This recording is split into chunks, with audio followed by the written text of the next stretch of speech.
You know that feeling. Yeah. Right? Like you probably write in your journal every single night. Yeah. You take all these personality tests online. You watch your own feelings. You think about how you talk. And you try so hard to be a better person.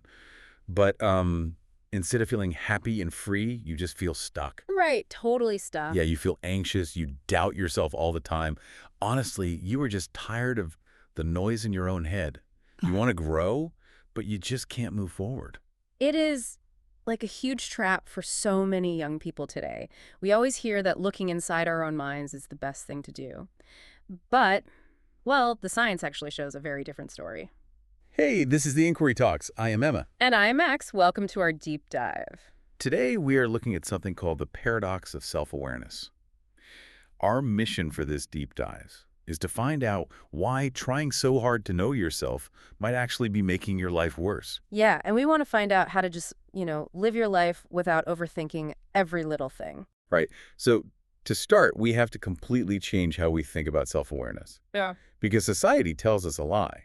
They say it is kind of like money. Exactly. People think the more money you have, the better your life is. So they think knowing every little detail about their own mind is the same thing. They think more is always better. But it is not like money, is it? No, not at all. Psychology says it is actually more like medicine. Medicine. Wait, I do not understand that. Well, think about it. If you are really sick, you definitely need medicine. It helps you. Yeah, of course. But if you are perfectly healthy and you take strong medicine every single day, it will actually make you sick. Oh, wow. I never thought about it like that. Right. Today, the self-help industry makes us think that normal feelings are a sickness, like feeling sad or feeling angry.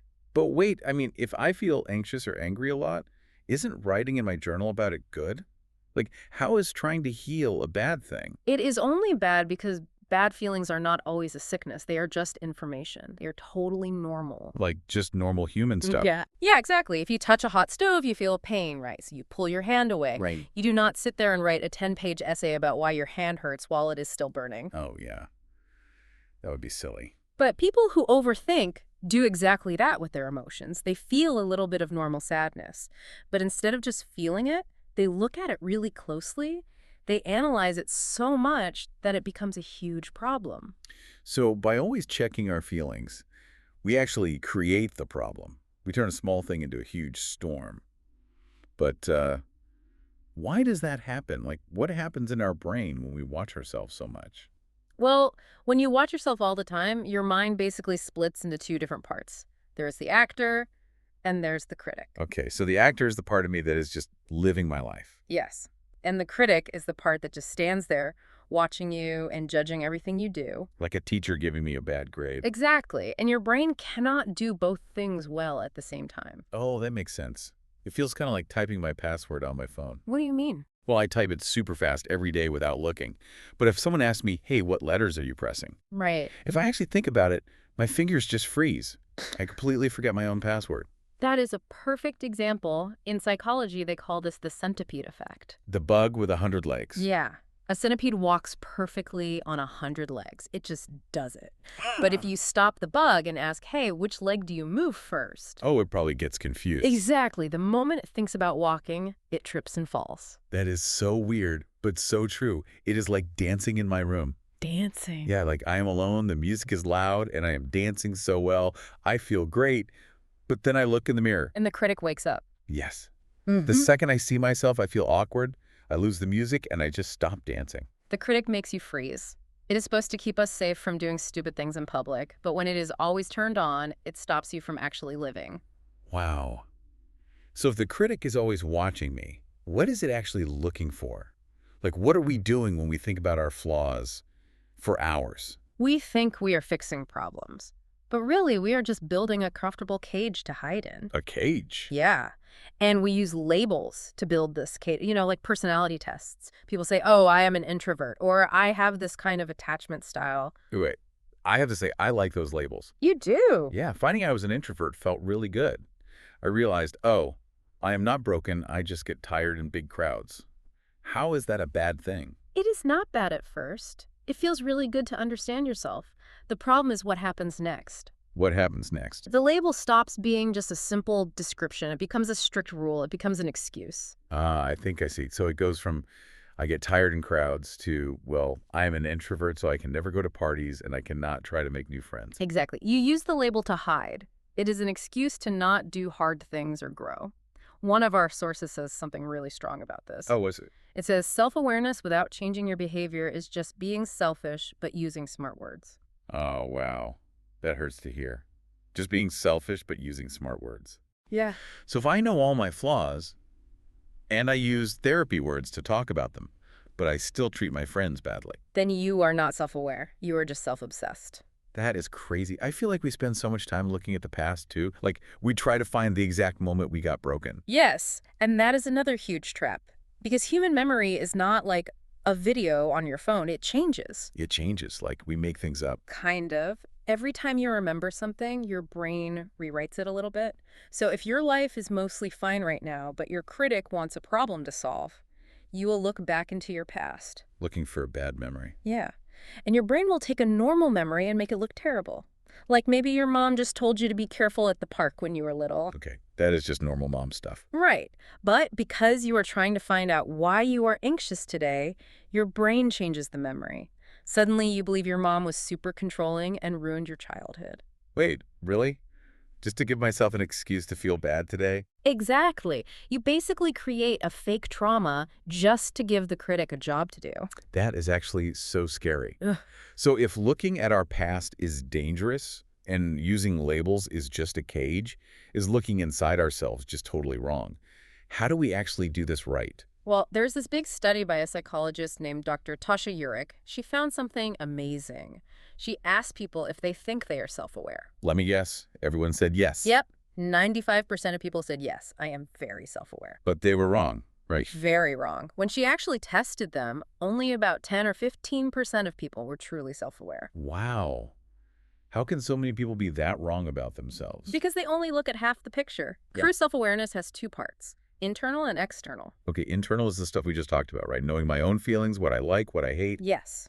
But the missing piece is external awareness. That means knowing how other people see you. Oh.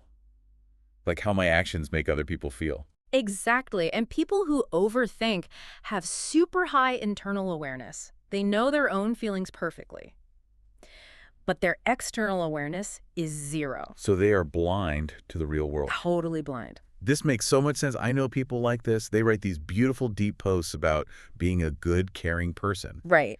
But then we go out to dinner, and they talk the whole time. They do not listen to me, and they are rude to the waiter. Yes. Because they know their own good thoughts, they think they are a good person. They cannot see that their actual actions are terrible. That is so strange. Why can't they see it? It is because of something called the transparency illusion. Transparency, like glass. Yeah. We wrongly believe that people can see our inside feelings like looking through glass. We think people can read our minds. Oh, I do this all the time. We all do. Imagine you are working really hard on your computer. Inside, you feel focused and smart. So you assume everyone around you thinks, wow, Emma is so focused and smart. But they don't see that, do they? No.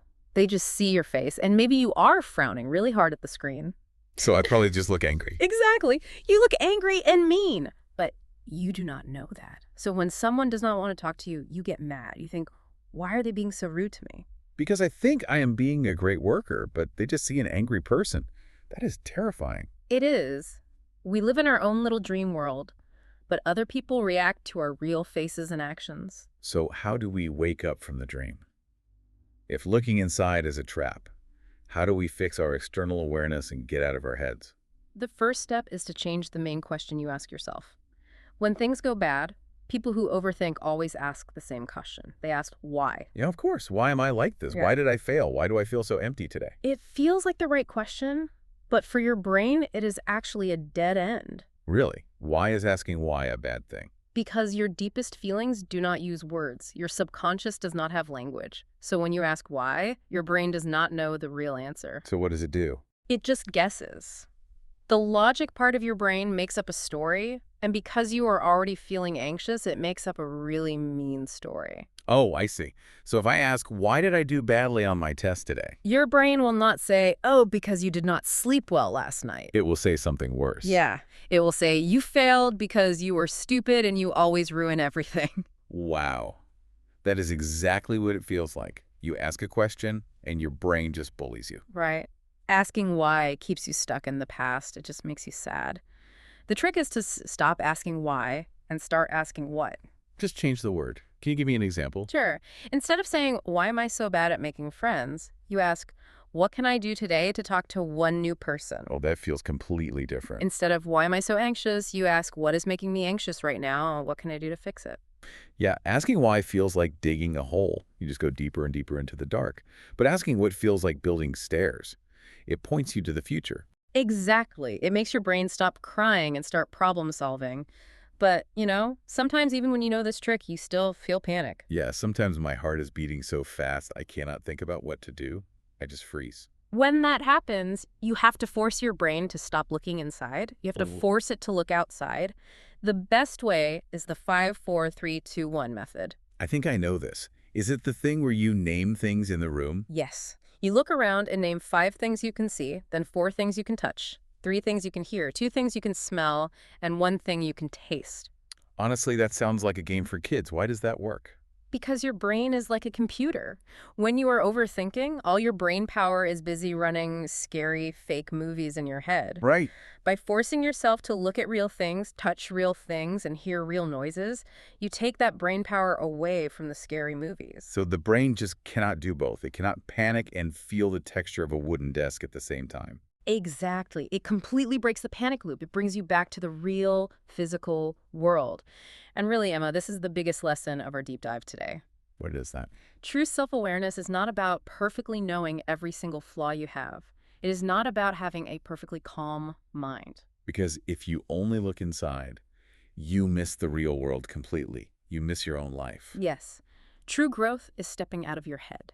It is talking to people, making mistakes, and accepting that you cannot control everything just by thinking about it.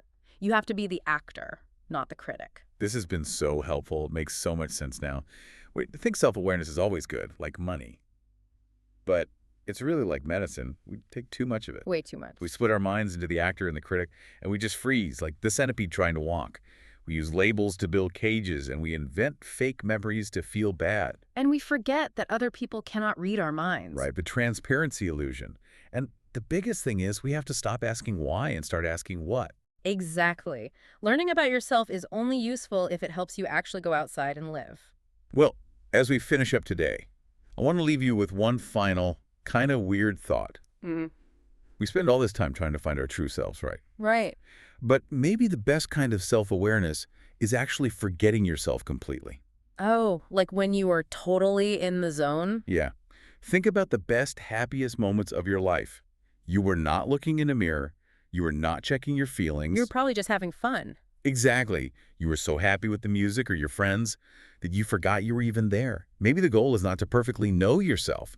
Maybe the goal is to be so busy living that you stop checking if you're doing it right. That is a really great way to look at it. Thank you so much for joining us on this deep dive. Take that thought with you today. Stop analyzing yourself. Get out of your head and just go live your life. If you like this talk, be sure to follow and subscribe. We have new talks every week. See you next time. Bye, everyone.